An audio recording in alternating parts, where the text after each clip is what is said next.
aller au cabaret de la Pourchance. Ah, vous connaissez? Pardon? Le quoi? La bicyclette. Le Métèque? Bah, ça, c'est pas une chanson de moi, c'est... Je la connais pas, c'est... En bicyclette. La bicyclette. Ah, la bicyclette, pourquoi pas. Alors, celle-là aussi, elle a une belle histoire. Je vous emmerde, ça vous emmerde pas que je raconte des histoires? Non, mais elle a une très belle histoire parce que j'ai pas écrit cette chanson pour Yves Montand. Hein. J'ai jamais écrit pour personne d'ailleurs. J'écris des chansons et si les gens veulent s'en emparer, ils le font. Je suis ravi parce que les chansons, c'est fait pour voyager. Et là encore, j'évoquais tout à l'heure cette enfance dans le bocage vendéen. Et c'est vrai pour nous tous, on a entre 6 et 11 ans, on s'imprègne de parfum. Et il y en a qui remontent comme des bulles après.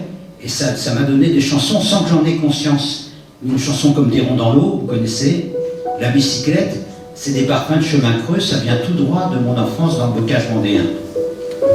Et ce qui s'est passé, c'est que bon, je traînais avant de faire mes premiers disques, j'étais toutes les nuits à Saint-Germain-des-Prés, enfin entre Saint-Germain-des-Prés et Montmartre.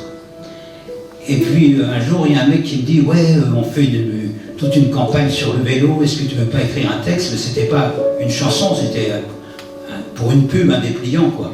Alors je me suis juste rappelé dans ma dignité, j'ai dit comment écrire pour la pub, jamais, et tout ça. Mais l'autre m'avait mis un poison en tête, finalement. C'est une nuit, c'était une nuit de printemps, et toutes les nuits, je rejoignais Francis Lay à Montmartre. On avait commencé à écrire des chansons ensemble, et tout d'un coup, j'ai fait le texte, quoi. Je l'ai confié à Francis, et bon, le temps passe.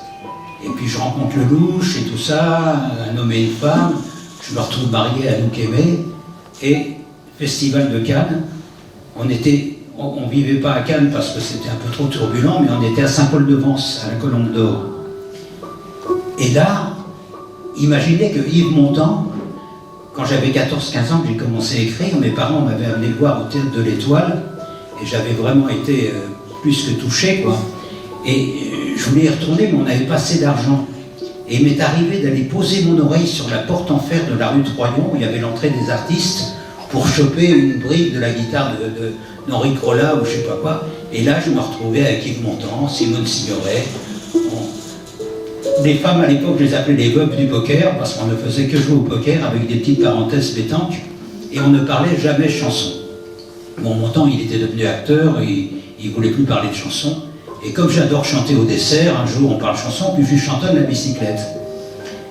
Et Montand, il craque complètement, il me dit « Merde, je voulais plus faire de disque, mais cette chanson, je veux absolument l'enregistrer. » Mais ce qui est formidable, c'est que Montand, il fait partie de ces grands passeurs. Hein. Il n'a jamais eu la prétention d'écrire. Mais quel aurait été le rayonnement de justement Jacques Prévert ou Francis Lemarque sans des gens comme Piaf, Montand, qui étaient des grands passeurs. Et le dernier couplet, c'était pas celui-là. C'était le mec qui revenait 30 ans plus tard en bagnole avec femme et enfants sur les traces du fantôme de Paulette. Et c'est Montand qui, très très pudiquement, du bout des lèvres, me dit « Écoute Pierre, je suis fou de cette chanson, mais pour moi, ce serait mieux si c'était comme un petit film qui commence le matin et qui se termine le soir. » Et c'est donc provoqué par lui que j'ai écrit ce dernier couplet. Mais, si vous aimez le mot, là j'ai une anecdote incroyable. Quand il était en il a fait une erreur infime. Et l'image se rétrécit complètement. Quand le soleil à l'horizon profilait sur tous les buissons nos silhouettes, on revenait, fourbu, content, le cœur un peu vague, pourtant, de n'être pas seul un instant avec Paulette. Vous voyez l'image, seul un instant. C'est le mec qui s'est distancé par les potes pour s'offrir une petite parenthèse avec Paulette. Et en studio, au lieu de dire de n'être pas seul un instant, il a dit de n'être pas un seul instant. Et l'image se rétrécit complètement. C'est incroyable un mot, hein. Alors bon, quelques mois s'écoulent, et une nuit, dans les Halles, à 3h du matin, je le rencontre, il était avec Costa Gavras. On se dit salut Pierre et tout ça, ok. Et puis à un moment, je lui dis, tu sais Yves, il me dit, oh merde, putain, tu as raison et tout ça, ce qui fait pour qu'il écoute, l'enregistrement studio, c'est de n'être pas un seul instant, et tous les enregistrements publics, c'est de n'être pas seul un instant. C'est incroyable, hein, un mot, hein.